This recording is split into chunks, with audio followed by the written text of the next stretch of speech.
এইবাৰৰ এডিআৰই পৰীক্ষাক যদি আমি নিকা আৰু সম্পূৰ্ণ শুদ্ধ স্বচ্ছতাৰে কৰিব পাৰোঁ, তৃতীয় আৰু চতুৰ্থ শ্ৰেণীৰ নিযুক্তিও এক নিৰ্মল গংগাত পৰিণত হ'ব।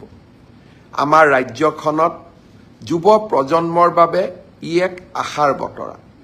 অসমৰ ইতিহাসৰ বাবে ই এক যুগজয়ী সন্ধিক্ষণ, এক কালজয়ী ক্ষণ।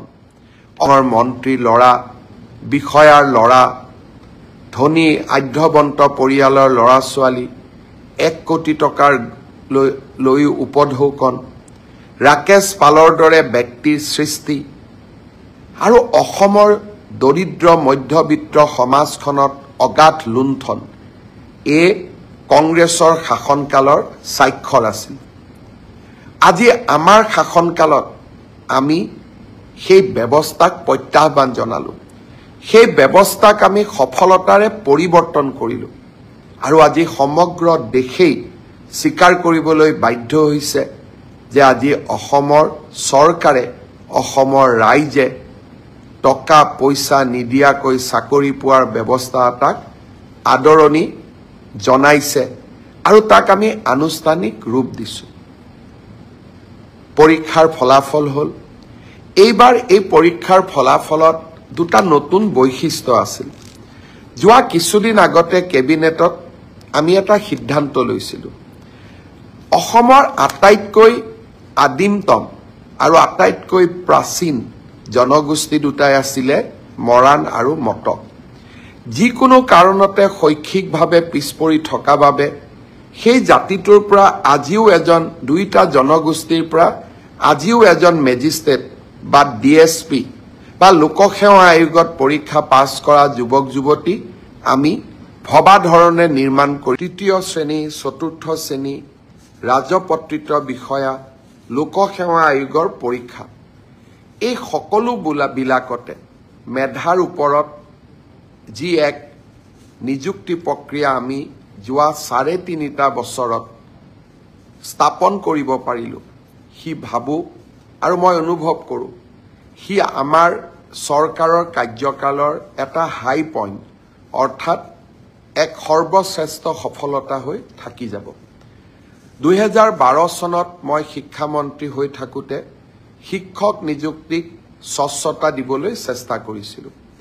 আজি 2024 চন পাৰ হৈ যাব, 25ত আমি ভৰি দিম।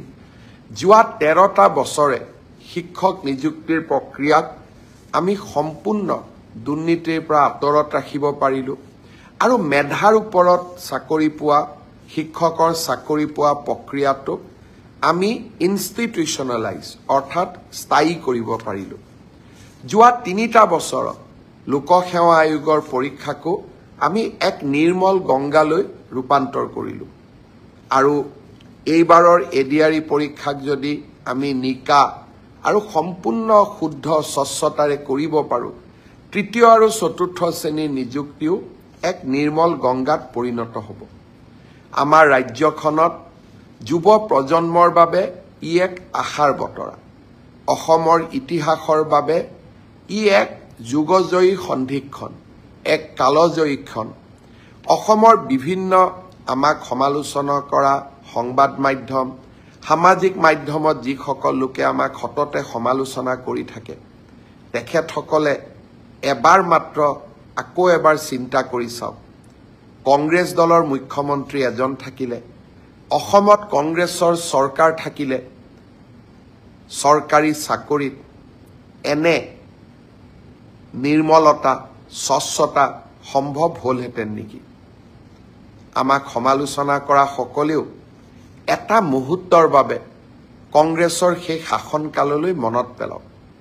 ডাঙৰ ডাঙৰ মন্ত্ৰীৰ ল'ৰা, বিষয়াৰ ল'ৰা, ধনী আঢ্যবন্ত পৰিয়ালৰ ল'ৰা ছোৱালী, 1 কোটি টকাৰ লৈ উপঢৌকন, ৰাকেশ পালৰ দৰে ব্যক্তিৰ সৃষ্টি আৰু অসমৰ দৰিদ্ৰ মধ্যবিত্ত সমাজখনত অগাধ লুণ্ঠন এই কংগ্ৰেছৰ শাসনকালৰ স্বাক্ষৰ আছিল।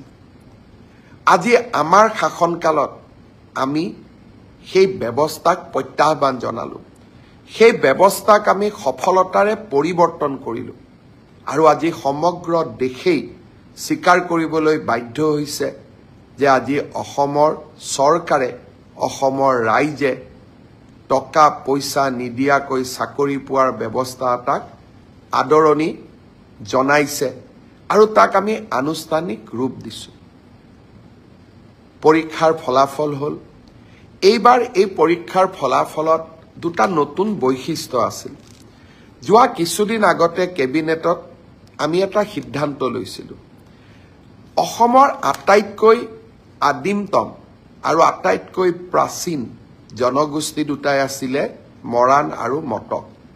যিকোনো কাৰণতে শৈক্ষিকভাৱে পিছপৰি থকা বাবে সেই জাতিটোৰ পৰা আজিও দুইটা জনগোষ্ঠীৰ পৰা আজিও এজন মেজিষ্ট্ৰেট বা DSP বা লোকসেৱা আয়োগত পৰীক্ষা পাছ কৰা যুৱক যুৱতী আমি ভবা ধৰণে নিৰ্মাণ কৰিব পৰা নাছিলোঁ।